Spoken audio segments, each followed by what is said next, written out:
Alright, hello everybody. Today's date is the 6th of June 2021, and my name is Leslie Williams. Now, what I'm going to do in this video is that I'm going to show you some evidence concerning RNM, remote neural monitoring, non-consensual eye lens implants in this video.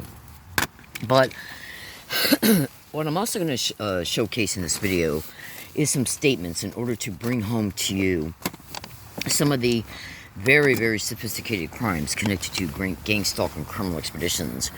Now, the first thing I'm going to do is I'm going to showcase to you one thing that is said in many of the YouTube videos that are online. So, I want you to pay close attention here. What you want to do as soon as this zooms in, and I can't spend a lot of time trying to zoom things in. I don't know what's going on. Concerning you not being able to see links that I'm trying to showcase in videos, why it takes so long for those links to seem to come up visibly. So what I'll do instead is I'll bring you up to the video. Just trying to make sure that you can see that. There you go. Okay, so there's the YouTube URL link. So you can snap screenshot that, type it in your URL address bar. I'm going to click on it right now. Okay, now, and then what I'm going to do, this is only a 9-minute long video, and I'm not going to play the whole video, okay, and I'm actually going to fast forward it until about a minute or two in the front of it, because fast forward about a minute or two at the beginning of it, because that first minute is just basically music and an introduction to the video. Now, the reason why I'm showcasing this video is because I want you to listen to what Dr. John Hall states concerning some of the different technologies that gang stalking, satanic mass murdering wild animals use within the program of gang stalking against gang stalking targets. So let me see if I fast forwarded far enough. Okay, so that's the introduction music. Now, here's another thing that you should notate before I press play again. Let me put this in the landscape mode. Okay, now, what do you see in this video concerning the still frame picture? You see a satellite dish that's on the roof of, looks like some type of building, obviously, and a woman sitting right next to it. Okay, so let's bring this back to portrait mode. And it's taking a couple seconds for this phone to behave, so bear with me. Okay, so I'm going to try and reorientate this back to, hold on a second. So I'm reorientating it back now to portrait mode, and I'm going to play this, and what you want to absolutely pay attention to is what Dr. John Hall states as he's being interviewed by Kerry Cassidy. I'll show you how to get to these videos here in a minute. This is actually a bunch of videos. It looks like it came from about an hour-long interview, okay? And then that hour-long interview got chopped up into 9-minute segments. And I'll show you what YouTube channel this is dedicated to as soon as that zooms in.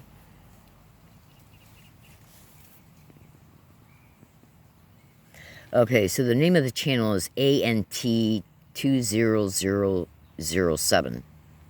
ANT2007, because I'm not going to stand here and wait for this to freaking zoom in. Excuse my language, please. So I'm going to bring the video back up, and I'm going to play it. Now, what you want to listen to are his descriptions of some of the sound texts that are used in gang stalking crimes, okay? And the fact that the gang stalking program can also try and deceive victims between physical people being used for verbal harassment, sound harassment, and then how the tech can then be turned around and used. So just here, let me press play, and I want you to listen to what he says.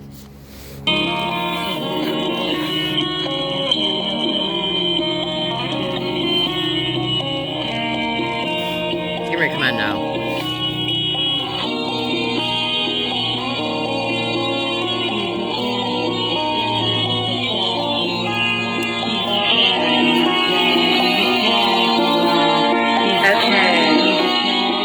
This is Kerry Cassidy from Project Camelot.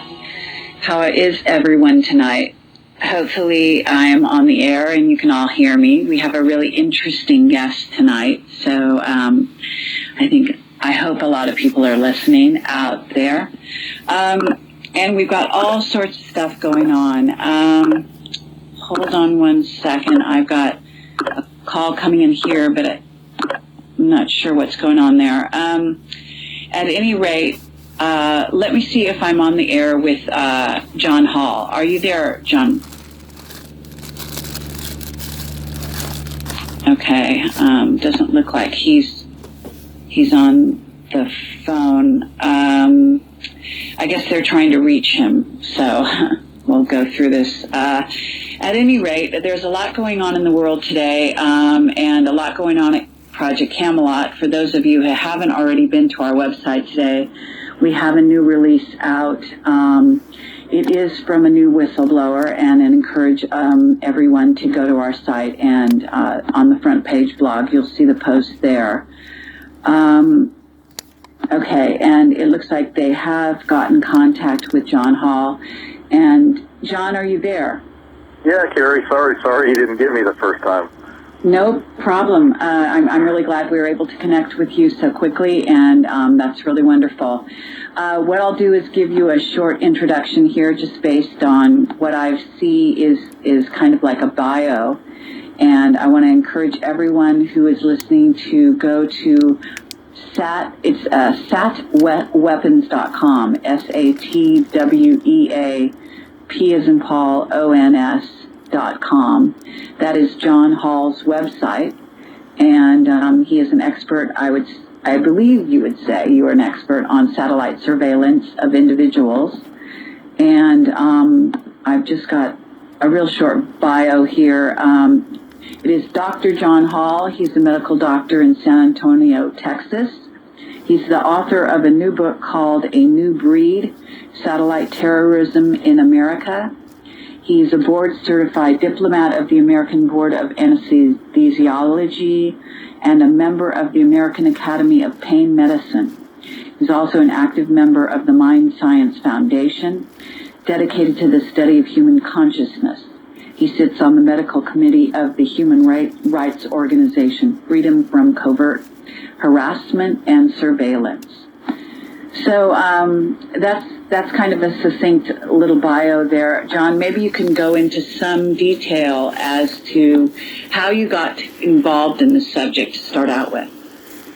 Well, as you said, I'm a medical doctor here in San Antonio, and was dating a girl who began, or engaged to her actually, who began hearing voices in her surroundings and in her head, responding to those voices with out loud conversation. Claimed she was being attacked by things or weapons that she couldn't see. Then her place started getting broken into. She started being drugged with Rohypnol as a date rape drug and being raped. This is all along with stalking, or now what we term gang stalking. I actually prefer the term organized stalking, because with some people you say gang stalking, they picture the Crips and the Bloods and that type of thing. But just an organized form of stalking where you have various people that are always around your door, or looking in your windows, or following you to work, or following you everywhere you go. It's an inundation. She began having that, and then I began having it. Began getting followed to and from my home to hers. Started writing the plate numbers down, and they all traced back to a PI group, private investigative group, that is owned by a former FBI agent and a son who's a retired lieutenant colonel in the DOD, and hired nothing but his relatives to do the stalking and the surveillance work, and started looking more into it, talking to friends of mine that I have that are currently with the CIA and with the FBI to find out exactly how it's being done. I knew a little bit about it already, that they could bombard you with voice-to-skull type technology. The other one is Elfwave broadcasting, where you hear voices in your surroundings, not necessarily in your head, which is what she was getting. Was actually getting both. Finally caught them breaking into her place with putting voice-activated recorders in her condominium. Caught her in a drug state, screaming their names to get out while they were looking for the recorder, and took it all to the police. Okay. And that's video one. So bear with me a second, because what I'm going to try and do in this video is to weave a tapestry of relevant information pertaining to the subject matter. So you just heard him state what he just stated. So let's go to video 2. So again, you'll be able to find this playlist. It's nothing but an hour-long sequential interview that's broken up into 9-minute videos. Okay? And again, the YouTube channel you can find this is its title is ANT20007. Yeah. Let's go to the second video. And I'm going to fast forward this video so you don't have to hear the introduction. And if you're an everyday person... No, actually, the introduction is no longer played in this one. So I'm going to... This is video 2. You just heard part of video 1. So I'm going to press video 2, and I want you to listen. If you're an everyday person, you're not in a political position or a power position to really do anything about it or get the attention you need. So that's why I decided, need some exposure. There's plenty of people blogging about it on the computer, on the internet, but nobody had really put anything out where a non-targeted person or a person who's never heard about this can pick it up off the shelf at a Barnes & Nobles or Amazon and learn about it. Because knowledge is power, and if you know about it, you know its capability. When you first start being affected by it, you're not going to go run to somebody and say, oh my God, I'm hearing voices, and end up with a diagnosis that's going to discredit you for the rest of your life. Now, he's talking about a book concerning being able to take it off the shelf. He wrote a book called Satellite Terrorism in America, Guinea Pigs, Dr. John Hall. Now, before I continue to play that, again, remember what I showed you concerning this. What's in the still frame of this video? It's a satellite dish. So when you see stationary satellites on the top of businesses, homes, condos, apartment buildings, that's one of many apparatuses that these psychotic rats are using to terrorize hundreds of thousands of Americans right now in their homes and even along their routes. Now, you need to know there's multiple different types of sound tech exposed to be connected to gang stalking crimes. So before I go back to let you listen to another relevant section of that particular video, let me go into my Instagram account, because I want to show you something here real fast. Trust me, all this correlates together, and you'll understand here in a minute. So what I'm going to do is bring you up a segment of an event that was tape recorded on my tape recorder as it was unfolding. This event happened on Thanksgiving Day 2013 on Gilman Road, right up the street from UCSD campus. Thanksgiving Day 2013. 7 days before, I was on UCSD campus and was talking to a UCSD campus police officer and was literally openly telling him, as he was being recorded, that every time I go on UCSD campus, people, including students and staff, were being propped up around me to repeat, gang stalk, oh my God, gang stalk, oh my God, weird, crazy. 7 days later, this happened on Gilman Road, right up the street from UCSD, less than 1/8 of a mile away. So what you're about ready to hear, let me bring it up, so hold on a second. Bear with me, gotta make sure I click on the right video. Okay, now, okay, so I'm gonna play it twice, and this is only this is only a few seconds. This is, I think, less than a minute long.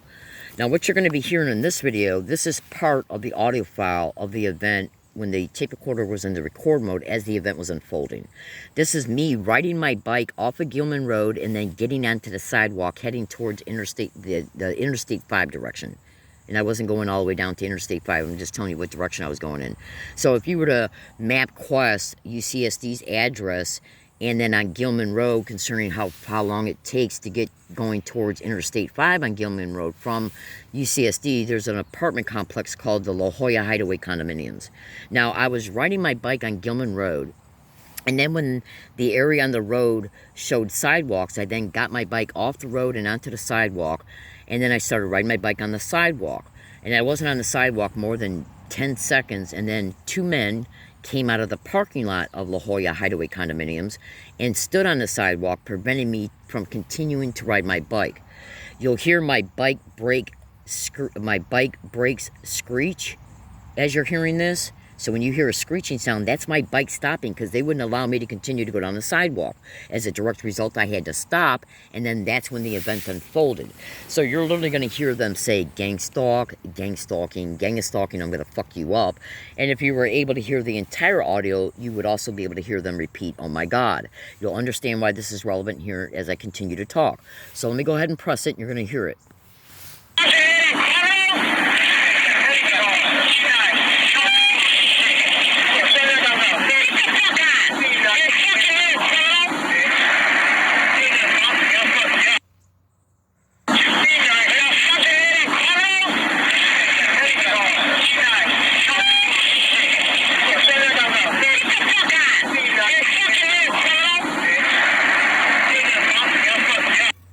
Okay? Now,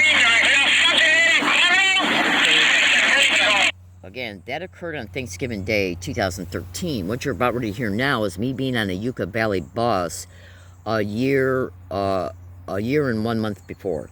A year and a month or 2 months before. So let me bring this up. Now listen to this.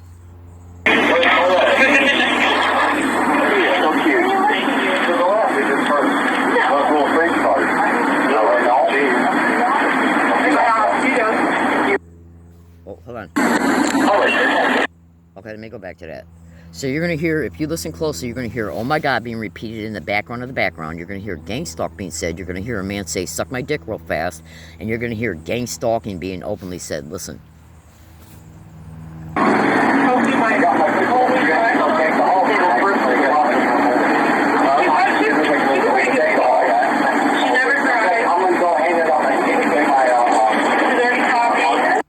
Okay.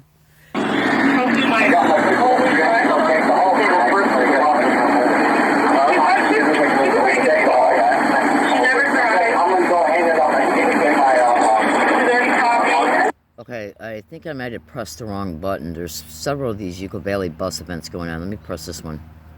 Okay, that's not it. Hold on. Okay. Hold on. Okay, here's...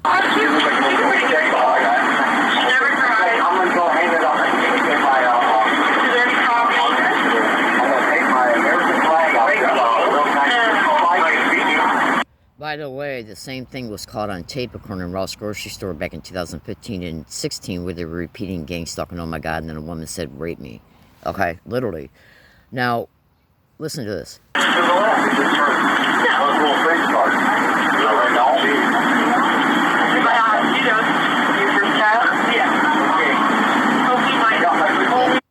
He just said suck dick. Now, the reason why this is relevant is because gang stalking satanic rats, these mass murdering whores that host this crime, gang stalking is a program. So it's generally perpetrated in the same exact identical way. Go to Google and type in at Google gang stalking sensitization method, repeating words and phrases, repeating identical words and phrases. When you go to Google and you type in at Google gang stalking and voice to skull, where victims are stating that they're being forced to hear nonstop, repetitive, identical words, phrases, and statements through voice to skull technology. Okay? So let's go back and listen to this relevant part of the second video of the satellite terrorism video. Now listen to what he says. This is part of video number 2. So, okay, you know, because this is very tantalizing that you actually were involved in something, doing something for the government where you came across a certain type of surveillance that wasn't exactly satellite-based, as you said, but that it was related in some form or fashion to what you came across later. Is that right? Yeah, well, it was used for communication at that time, radio-free communication. So when people went out into the field, they could be given directions. To my knowledge, or to my memory, it wasn't two-way at that time. It was one-way communication to give you directions in a field setting without a radio. You heard it in your head. So it's been worked on for quite some time. In 1996, through Freedom of Information, there's a 1996 article from the Army called the Addendum to the Bioeffects of Non-Lethal Weapons, where they bring it up pretty succinctly as microwave hearing. And in that research study, they even say that imagine the incapacitating results when an enemy combatant begins to hear voices in their head that aren't their own. And they go on to mention the value of this technology in a hostage crisis, where the hostages can be communicated with without the hostage hearing, or the hostage taker being communicated with without the hostages hearing. As a matter of fact, I remember here in Texas several years back, we had the Waco, the Branch Davidian thing. Right. In Newsweek, they had ran an article where the FBI had contracted the work of Igor Smirnov from Russia, who worked in this technology, and were actually going to try using the voice of God in David Koresh's head to try to make him give up. I don't know if they ever actually did it. From the Newsweek article, they said that they humored the idea. They brought him over they thought about doing it and decided not to for some reason, or decided not to tell us they did anyway. Right. You know, which is much more likely. Yeah, which is more the case. Okay, well, this is actually, I mean, amazingly interesting. I have to say that we're also talking about, literally, you're talking about using voice technology that goes directly to the mind of the person, right? Yeah, it's called microwave hearing. It was based on the early studies by Dr. Alan Frey. They called it the Frey effect, F-R-E-Y, or Fry, depending on what part of the country you're from. He noticed that certain individuals around radar installations could tell when the radar came off and on. They would hear it in their head, a popping and crackling kind of sound. So he started doing research on that and found out that it's a radio frequency in the microwave bandwidth that can actually heat up the thermoelastic tissue in the middle ear and cause a sound wave that propagates, and eventually you start hearing the sound. And what the Army and what all the intelligence communities have done is capitalize on that to be able to carry spoken word and communications on that same microwave carrier wave. Okay, and what year was that, to your knowledge? They already had it pretty well perfected in 96 when they wrote the report, so it would have been probably 85, 86, 87, about those years. Incredible. I also heard rumors that that's exactly the technology they used to get Saddam Hussein's armies to surrender. Very similar technology. That was called silent sound spectrum or silent spread sound spectrum. And you're right. I mean, those men took apart their weapons and surrendered with their weapons taken apart. Yeah, because that would basically, to be point blank, scare the shit out of someone, who's on a battlefield and starts hearing voices, especially if those voices are sort of sounding like they're, the word of God or any other kind of quasi-religious type of thing. This also lends itself to another sort of side of things, at least from my point of view, which is channeling. And this is where the government could easily be influencing certain people. Okay, so now this is where it's important, what he's about ready to say. Now, first of all, right after I record from this YouTube video, the relevant part that it's coming up to, which is the reason why I decided to play the second video, is I want you to understand something here. I don't know what's causing it, but I'm trying to make evidence videos to these phones concerning their video cameras. And every time I try to showcase something, it's not coming up in totally clear. But let's see if we can give it a try. This right here is a PDF file from a 2006 email that I made in San Diego when I was out here in San Diego between 1 and 38 days. And it was a composition of some things that I endured in Michigan. Okay. And then the goal was to send it to a Wayne County, Michigan prosecutor, Kim Worthy, in 2006. You can see the date right there. Now, in the bottom of this email, it goes on to show it being emphasized that property doesn't disappear out of your apartment. This is the part of it right there. I think that's about a 3-part email. It says physical matter does not disappear out of your apartment and backpack, and then reappear at a location in your house you frequent, okay, all of a sudden. You frequently see all of a sudden, like when you come home and you put down your car keys at the same spot, and then the next time you want to go out, you go back to that spot where you put your car keys at.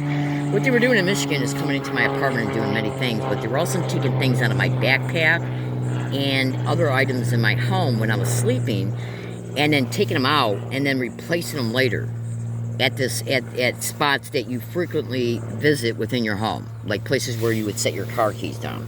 Now, this was written in 2006, 3 years before I discovered online what I was enduring was called gang stalking, right? Now, let me go to a part of the so this is attached in my blog, which I'll tell you how to get to in a minute. as a PDF file that's